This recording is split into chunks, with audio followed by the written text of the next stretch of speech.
disorders due to thyroid hormone. Disorders due to thyroid hormone.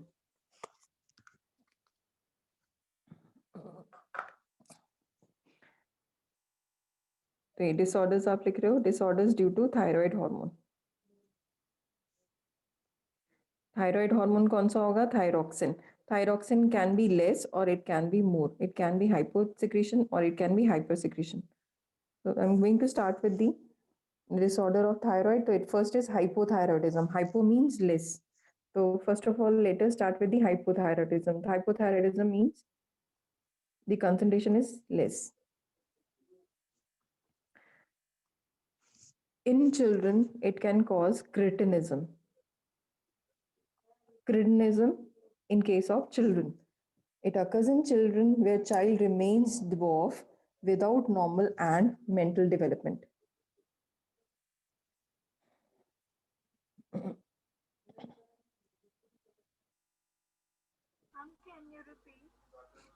Cretinism लिखा बेटे आपने. Hypothyroidism. It occurs in children where children remains dwarf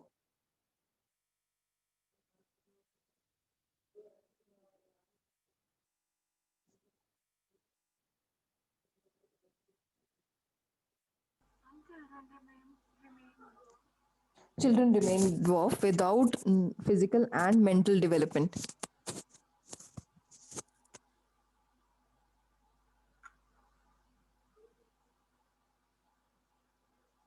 Ma'am, after remains. Where child remains dwarf, DWARF, dwarf without normal physical and mental development. अब ऐसे बच्चे की metabolism भी लो होगी, temperature भी हमेशा ठंडा रहेगा, बॉडी की हार्ट बीट और ब्लड प्रेशर भी लो होगा. जब हमारी ब्लड प्रेशर लो होता है तो बॉडी जो है ठंडी हो जाती है, temperature lowers down.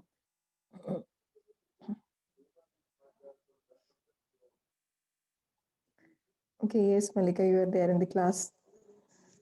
So cretinism, it occurs in children due to where child remains dwarf without normal physical and mental development.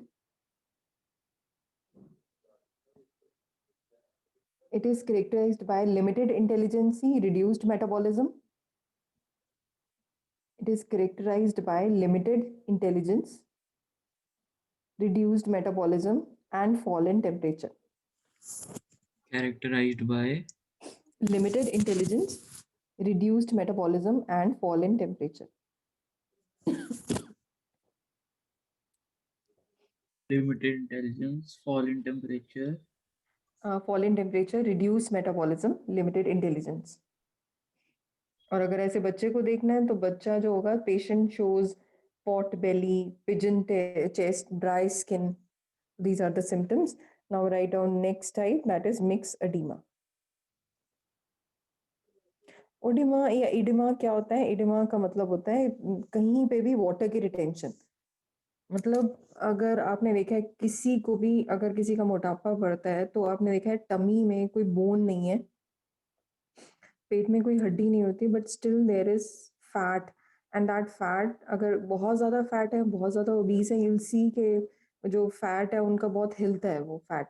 That is very flexible because it has more amount of water in it. तो that is oedema. Oedema because of accumulation of fat. Fat ने पानी को absorb कर लिया. तो यही चीज़ अगर आप लोगों को याद होगा, मैंने बताया था metabolic fat is there in the case of camels. जो कैमल का हम्प है that is metabolic fat. Myxoedema लिखो.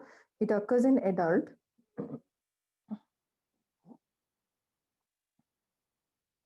It occurs in adults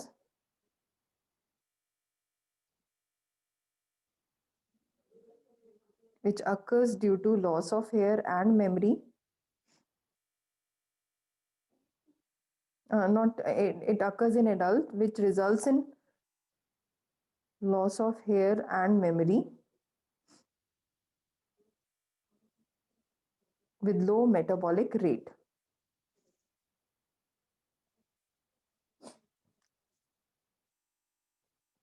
With low metabolic rate. Yes.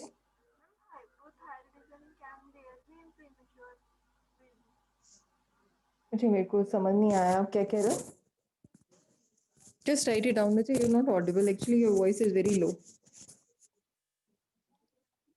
Goiter में लिखो. It occurs due to deficiency of iodine in diet. Goiter, it occurs due to deficiency of iodine in diet.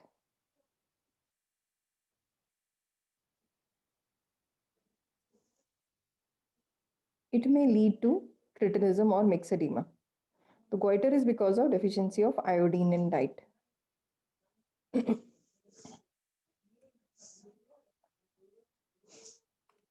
It may lead to It may lead to cretinism or myxedema. Next is exophthalmic. Ma'am, please repeat of goiter. मुझे बिल्कुल नहीं समझ आ रहा आपका ना. Repeat. Speak out again.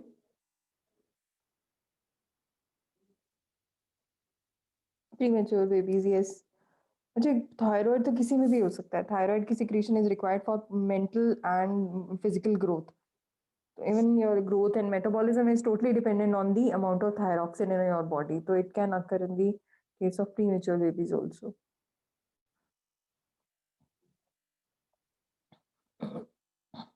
Exophthalmic goiter, another name for exophthalmic goiter is also known as Graves' disease.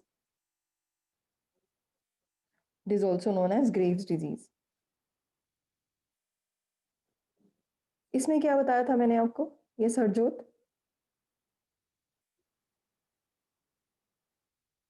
एक्सोप्थेल्मा का मतलब क्या था? ये सरजोत. Don't know, ma'am. Ma'am Okay, excess Ma'am, excess में iodine secretion.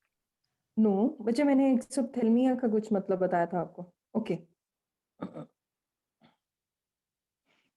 Goiter is because of it is caused due to deficiency of iodine in diet. It may cause cretinism and myxedema. Exophthalmia is related to eyes, eyeballs. मैंने बताया था there are some children who have puffy eyes. They have bulging eyes, but their ma'am body ये is very... सभी hypothyroidism के under है. नहीं, this is hyper. This is hyper. Okay याद है मैम. मैंने याद है बताया था बच्चे हाइपर होंगे कि ऐसे ही लोग जो है ब्लिंक करते रहेंगे आईज को, आईज बाहर होंगी, बॉडी बहुत वीक होगी because of excessive metabolism. This is the case of hyperthyroidism. अभी आपने लिखा एक्सोप्थेल्मिक गोइटर, ग्रेव्स डिजीज. अब लिखो it is because of over secretion of thyroid. ये ओवर सिक्रीशन ऑफ थायरॉक्सिन, ये hyper, it is because of hyperthyroidism which results in bulging of eyeballs. It is an autoimmune disorder. Autoimmune disorder.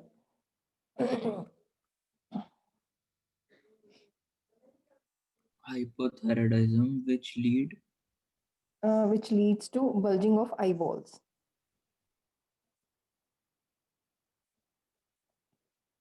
कई बीमारियां ऐसी होती हैं जो खुद को खाना शुरू हो जाती हैं, खुद को मारना शुरू हो जाती हैं. Those disease are known as auto immune disorder. अपनी इम्यूनिटी अपने आप को मारना शुरू कर देती है. It is a rare case. It occurs when there is some problem within the system and it is very common autoimmune disorder and it can lead to death. It is fatal. Fatal means deadly है ये. It is characterized by increased BMR, increased body temperature, increased high heartbeat, increased BP. High BP में क्या होगा? Heart attack. नींद भी नहीं आएगी. It is an autoimmune disorder in which is characterized by increased BMR. BMR is what?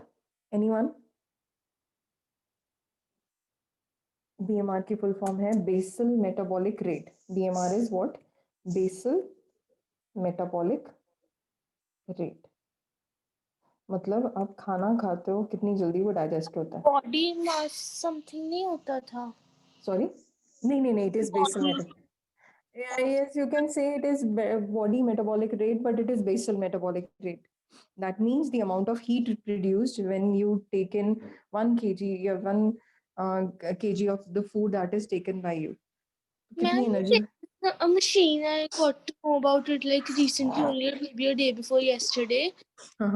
So that is also known as BMR and tells us like how much fat do we have in our body. Yes, it is used by the people who are in gym, or the fitness freak people. They have So this that is machine. this only basal हाँ, metabolic. yes, they are checking your BMR only. Actually, your BMR tells your body consumption of food. That means if you have low BMR, that means you need to have workout. You need to add workout session in your body, मतलब in your routine, or maybe a walk routine.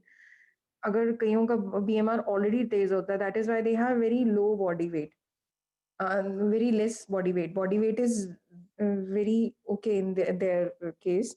Lekin if you have high body weight according to your age, according to your height, that means your BMR rate is very slow.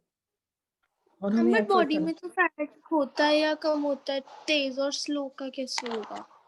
Fat accumulation बच्चे, accumulation of fat. आप खाते हो burn हो जाए, खाते ही burn हो जाए, that means your body is active. खाते हुए वो एक्यूमुलेट हो जाए, it is taking time to burn out, तो then you have to work to make it burn out. ठीक है? हाँ, बोलते हैं ना फैट बर्न करो, कैलोरी बर्न करो, वो यही वर्ड्स होते हैं, यही रीजन होते हैं.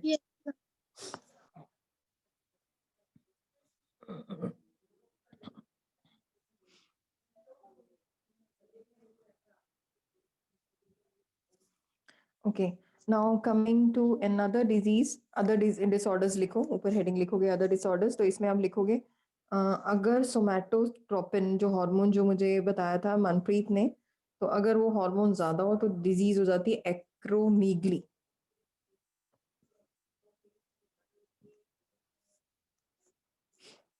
लिखो acromegaly is caused by excess of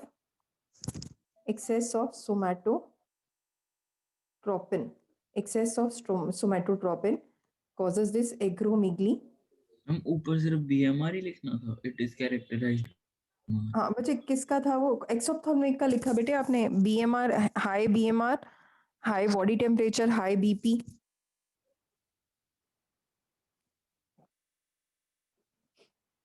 अब आप एक्रोमीगली लिख रहे हो, it is caused by excess of सोमैटोट्रोपिन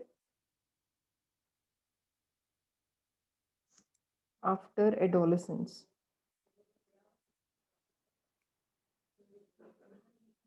इसका मतलब क्या है कि आपके एडोलेसेंट एज मतलब 18 ईयर्स के बाद आपकी बॉडी में ग्रोथ हार्मोन्स होते हैं. कई लोग जो है हाइट उनकी बढ़ती रहती है, but it is not with everyone, क्योंकि 18 ईयर्स के बाद कहते हैं हाइट रुक जाती है, क्योंकि आप लोग प्यूबर्टी में जा चुके हो और आपके हार्मोन जो हैं जितने बनने थे वो आ चुके हैं, growth hormone. But in some cases growth hormone रुकते ही नहीं है, and this results in a disease which is acromegaly. Acromegaly is what? Your limbs, your arms will be longer than your body, as in case of gorilla. अगर आपने देखा gorilla में their arms, their forelimbs are bigger than their body. देखा है आप लोगों ने?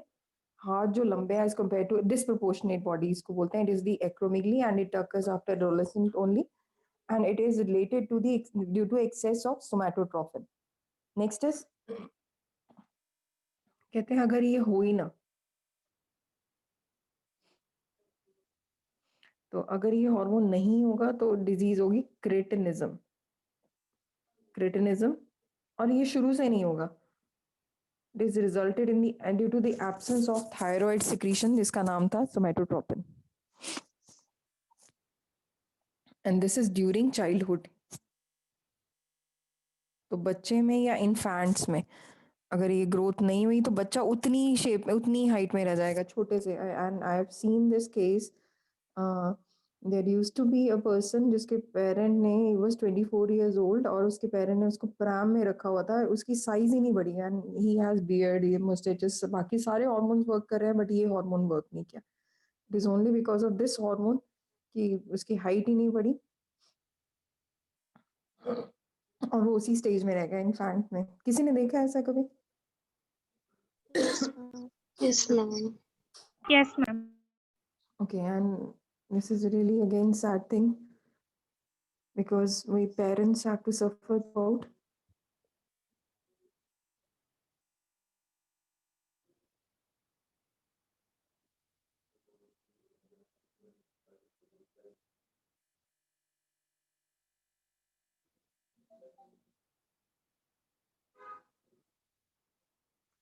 Next लिखो। अब अगर बहुत ज्यादा हो जाएगी तो जाइगेंटिज्म में जैसे आपने देखा है खली को, है ना, he has this problem gigantism due to excess of growth hormone during childhood. Stomato नहीं, somato. Yes, this is because of, again, cretinism is because of somatotropin. ये somatotropin, excess of somatotropin after adolescence.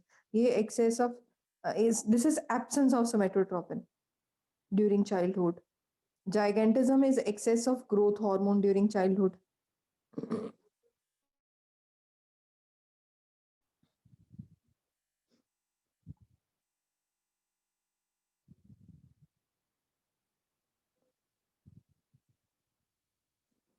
Next लिखो myxoedema, ये आप लोगों को बताया हुआ, deficiency of thyroid in adults. ये जाइगेंटिज्म बता दिया फिर से, in childhood, during childhood. And this one is myxoedema is the deficiency of thyroid, a deficiency of growth hormone in adults.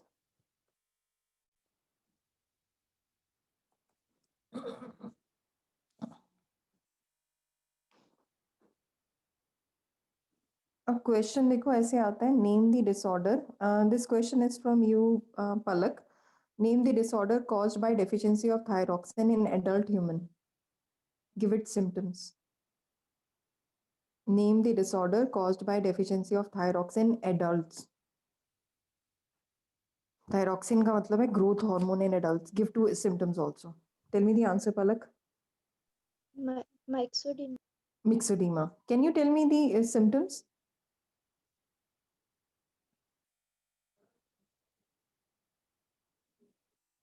मुझे अगर डेफिशिएंसी हो रही, ये दिमाग लगाओ बेटे। Can anyone tell me the symptoms? अगर थायराइड कम है, ग्रोथ हार्मोन कम है, तो क्या होगा? मिक्सडीमा में मतलब थायरॉक्सिन कम है, thyroxine is low in case of adults.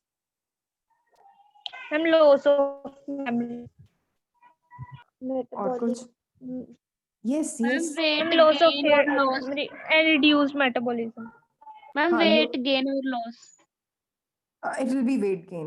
Oedema है ना, oedema. No no no, not dwarfism, adult बन चुका है वो बच्चा, एडल्ट है वो, एडल्ट में हाइट आ चुके हैं, लो बीएमआर होगा, लो हार्ट बीट। तो ग्रोथ हार्मोन नहीं होता हमारा, ग्रोथ हार्मोन है, ठीक है, दैट इज तो आल्सो अगर थायरॉक्सिन। डेफिशिएंसी जीएचक्यू हुई तभी मैक्सोडीमा होगा ना। तो बेटे इसमें क्वेश्चन देखो क्या tricky question. Name the disorder caused by deficiency of not growth hormone, it is thyroxine in adults. Adult है तो वो तो ग्रोथ कर चुका है, ग्रो हो चुका है, गॉट इट। तो उसकी ग्रोथ पे तो कोई इफेक्ट नहीं आएगा, तो उसमें डेफिशिएंसी ऑफ थायरॉक्सिन मींस ये ग्रोथ हार्मोन, मैंने मिक्सडीमा में लिखवाया आपको, डेफिशिएंसी ऑफ ग्रोथ हार्मोन और थायरॉक्सिन लिख लो, कंफ्यूजन को दूर करो, इट इज थायरॉक्सिन।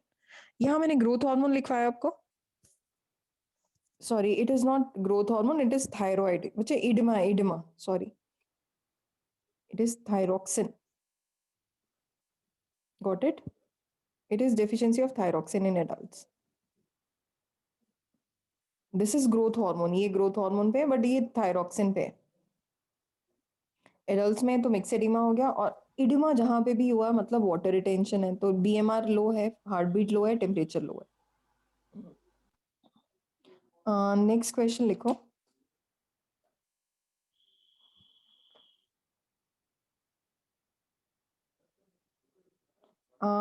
नेक्स्ट आप लोग लिखोगे, Lakshya, tell me which cells of pancreas secrete insulin? Which cells of pancreas secrete insulin?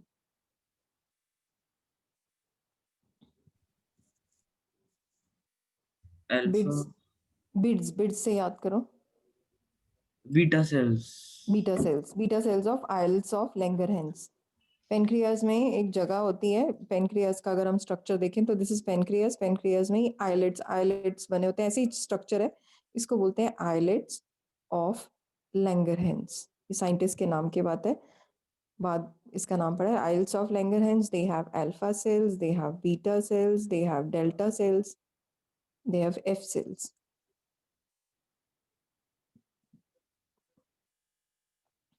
Okay, तो अभी सिर्फ पूछा हुआ इंसुलिन, तो इंसुलिन में सिर्फ बी सेल्स है, beta cells of islets of Langerhans secretes insulin.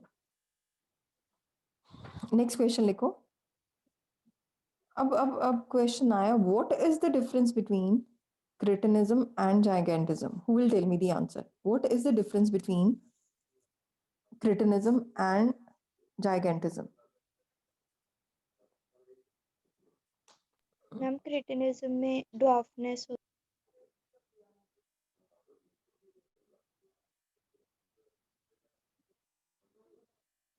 Cretinism में ड्वार्फ होता है, तो ड्वार्फिज्म में भी ड्वार्फ है बेटे, है ना?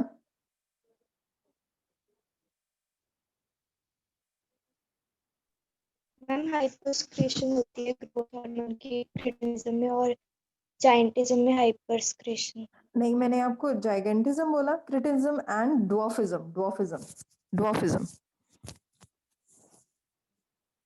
क्रिटिनिज्म और जाइगेंटिज्म तो ठीक है, एक में लेस सिक्रीशन है, हाइपोथायराइडिज्म है, दूसरे में हाई सिक्रीशन है ग्रोथ हार्मोन की, जाइगेंटिज्म है। लेकिन ड्वार्फिज्म और क्रिटिनिज्म में क्या फंक्शन हुआ, क्या डिफरेंस हुआ?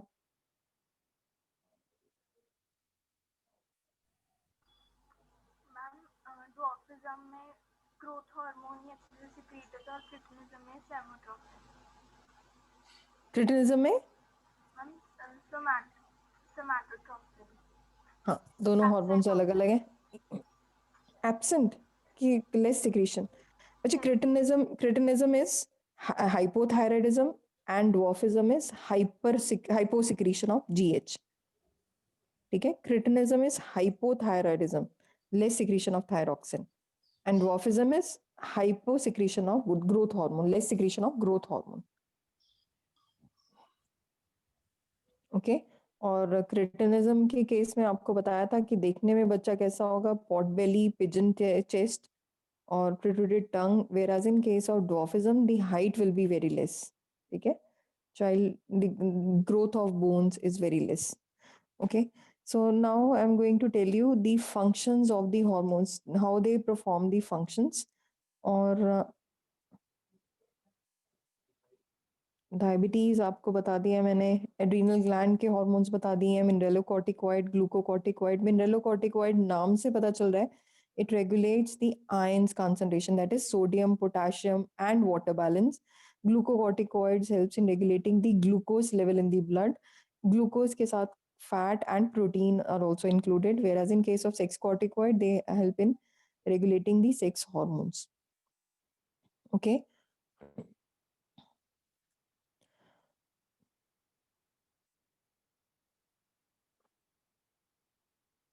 अब क्वेश्चन आता है, हाउ डू दे वर्क? इसमें देखो, there are two types of hormones, what is the mechanism? आप लोग सुनोगे, this is given in the last page of the NCERT. Last page जो आपका एनसीईआरटी का है उसमें ये टॉपिक दिया हुआ है, mechanism of hormone action. What is the mechanism of hormone action?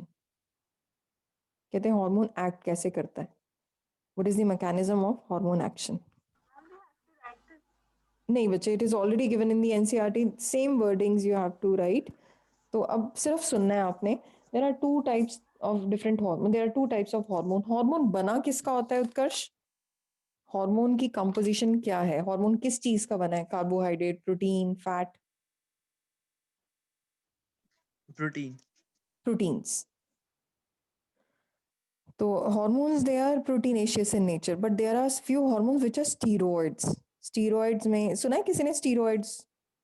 अच्छा, Yes. अगर देखो, आप लोगों ने सुना होगा, अगर किसी के हिप का ऑपरेशन हुआ है, अगर किसी के हिप रीजन को रिप्लेस किया है, नी रीजन को रिप्लेस किया है, तो डॉक्टर्स क्या करते हैं, दे अब वो मांस निकाल दिया, उधर मशीन लगा दिया आपके हिप में या फिर आपके नी जॉइंट में, एल्बो जॉइंट में, किसी भी जॉइंट में।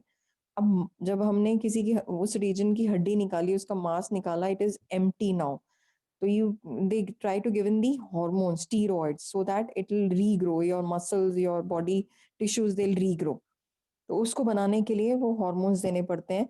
अब ऑब्वियसली अगर स्टीरॉइड्स पे आप हो, तो अब वो एक जगह के का मास तो नहीं बढ़ाएगा, it will increase the mass of whole of your body, that may lead to obesity.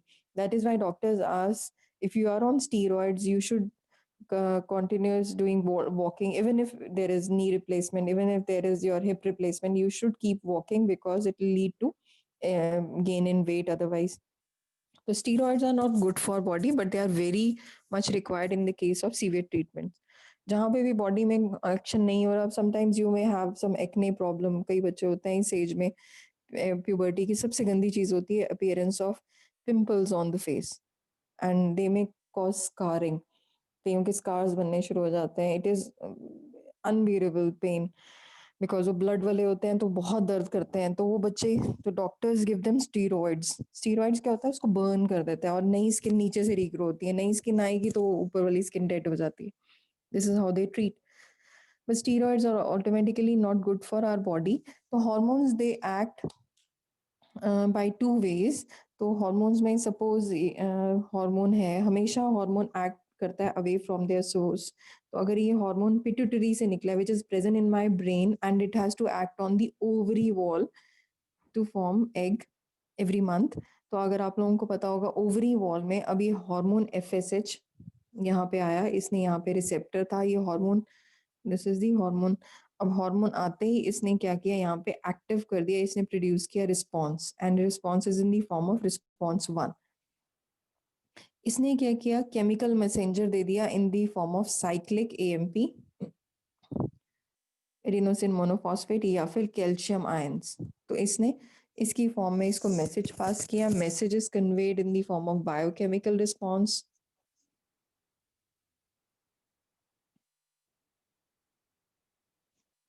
And this biochemical is passed in the form of physiological response.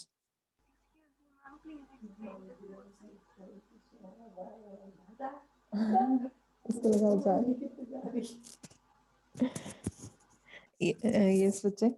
Any question? Ma'am, can you please explain this whole I'll explain, Vijay. I'm just drawing it for you.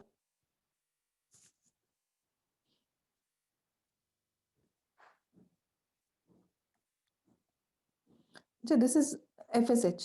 FSH is released from the pituitary. दिमाग में release हुआ and it has to work on the ovary wall. तो ovary wall में गया, ovary wall में इसने कुछ ऐसे activate किया जिसमें आया response 1. Response 1 ने क्या किया, message दिया in the form of release of this calcium ions. Calcium ions ने change किया biochemical. Biochemical से आया physiological. Biochemical मतलब chemicals कुछ बने. Physiological मतलब ये wall ने egg बनाना शुरू कर दिया. We'll study this in detail in +2 class. And this is what is ovarian growth. Why ovary recovers after every month? Because this message is conveyed by FSH, which is released by pituitary hormone, anterior pituitary. Flat PG अगर याद है आप लोगों को, तो it is the F, that is FSH. तो एक तो हार्मोन ये हुआ जिसने सिर्फ मैसेज दिया, मैसेज जैसे ही रिसेप्टर पे पहुंचा तो इट स्टार्ट वर्किंग, क्योंकि यहाँ पे ऑलरेडी ओवरी वॉल पे हर फीमेल के रिसेप्टर्स होते हैं. receptors they carry the message from the ovary wall to the ovary, which results in growth of the ovary. Okay, so this is a simple process जिसमें FSH hormone हर एक female के निकलता है, receptor पे जाके join करता है, it produces response which releases calcium ion, then forms biochemical, then forms physiological response. Physiology में क्या होता है, changes in ovary resulting in growth of ovary once again. क्योंकि ओवरी तो रप्चर हो चुकी है, हर मंथ रप्चर होती है, हर मंथ दोबारा बनती है. तो this is just a function of an hormone. हमेशा हार्मोन कहीं और रिलीज होते हैं और यूज कहीं और होते हैं. Their target organ is away from their source. Next part is this part is given in your NCERT on the last page, and you have to write the exact wording that is given in your NCERT. So I'm not going deep into that. Why I'm doing this because I think आप लोगों को ये समझ आ रहा है. पहले आप समझोगे, then the wordings will be more clear to you, because this same thing is given in the NCERT. Even if it is not clear, I'll make you write down in the easy words, but it is better if you follow the NCERT words. दूसरे hormones होते हैं which are given from maybe from the outside source, or steroids जिसको बोला मैंने अभी. तो female का abortion करना है इसमें. तो उसमें जैसे अगर, तो उसमें हम पिल्स देते हैं, हार्मोन्स देते हैं, ईस्ट्रोजन या प्रोजेस्टेरॉन. तो उसमें अब यूट्रस वॉल पे वो क्या करता है, जो ऑलरेडी फीमेल के यूट्रस में बन रहा है बेबी, तो यूट्रस में यूट्राइन वॉल, अब ये हार्मोन जो है इसने इसको अबॉर्ट करना है, तो ये it goes into the nucleus, changes the DNA. अब ये hormone, suppose shape of hormone is this, ये डीप पेनिट्रेट कर गया, इट हैज अ कॉम्प्लेक्स,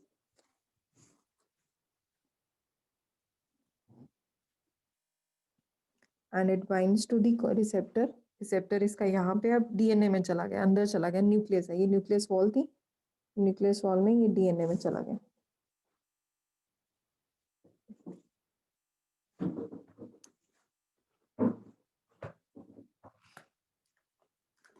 और उसके बाद जो है ये चेंज कर देता है डीएनए को, और डीएनए हमेशा बनाता है प्रोटीन्स, तो ये प्रोटीन्स जो है डीएनए से जो प्रोटीन्स बने हैं वो उसको रप्चर कर देंगे, उसको वॉल को, ये लेके आएगा physiological response.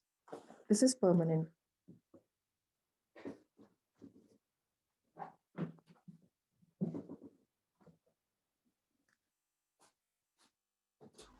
Excuse me, ma'am. Yes, बोलो बच्चे। Ma'am, please explain again your word. हाँ हाँ, मुझे देखो इसमें ये क्या है, ईस्ट्रोजन, जैसे मैंने अभी बताया, एक तो हार्मोन ये था जिसने रिसेप्टर के साथ ज्वाइन किया और आगे रिस्पॉन्स अपने आप होता रहा। There are few enzyme, there are few proteins which penetrate into the wall of the uterus. They changes the DNA structure and controls the DNA and produces protein which gives them response. So this is giving a permanent response because they are attacking on the nucleus. That is why steroids are harmful, because they change the DNA permanently.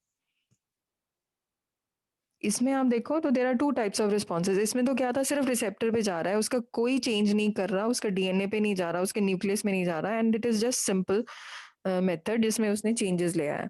This happens every time. There are changes which are permanent for our body. तो इस केस में क्या होता है, steroid hormones, steroids के case में क्या होगा कि it is causing a permanent change in the body. तो there are two types of responses. पहले रिस्पॉन्स आपको बताया, जैसे एग्जांपल मैंने दिया FSH, it can B insulin also. Insulin hormone आपकी बॉडी में जो है, जो आपके ब्लड शुगर को रेगुलेट कर रहा है, it attaches to the receptor on the membrane, gives response in the form of calcium ion, which produces biochemical response which regulate the ovarian growth. So ऐसा normal growth आ गया, जैसे ये I'm repeating, जैसे insulin और FSH, ये दोनों water soluble hormone है।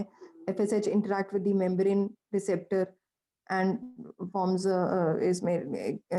gives a response which is in the form of calcium ions, which produces biochemical response, and then the physiological growth, which forms which in turn is related to the ovarian growth. तो इसमें तो ये पूरा related हो गया है ना, FSH भी ऐसा कर रहा है, इंसुलिन भी ऐसा कर रहा है, तो इसमें कुछ नहीं, रिसेप्टर पे ज्वाइन किया था, अपने आप आगे मेथड्स होते रहे। और दूसरे केस में क्या हुआ, steroids such as testosterone, aldosterone, estrogen, they are lipid soluble। वो water soluble थे, ये lipid soluble। lipid soluble मतलब फैट में, ऑयल में घुलते हैं।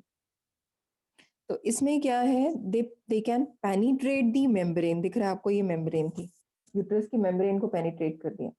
they can penetrate the membrane of the nucleus as well as the uterus wall। तो किसी के भी मेम्ब्रेन को ये करेंगे, and they alter or change the DNA। some specific DNA they can alter, and which results in production of proteins, जो ultimately जो proteins हैं, that is the physiological response। तो this is the action of steroid hormone। कितने बच्चों को ये clear हो गया, बिकॉज ये क्वेश्चंस दो थे जो इंपॉर्टेंट है।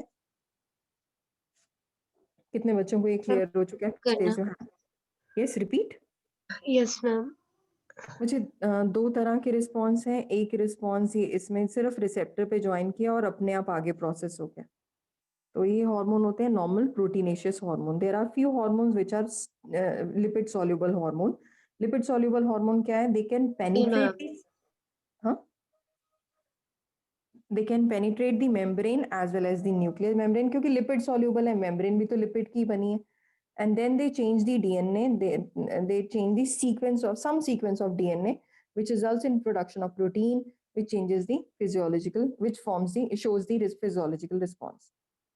And this is the action of steroid hormone. Steroid hormone can be testosterone, aldosterone, और ये बनाया estrogen. Okay. Now it's clear with everyone.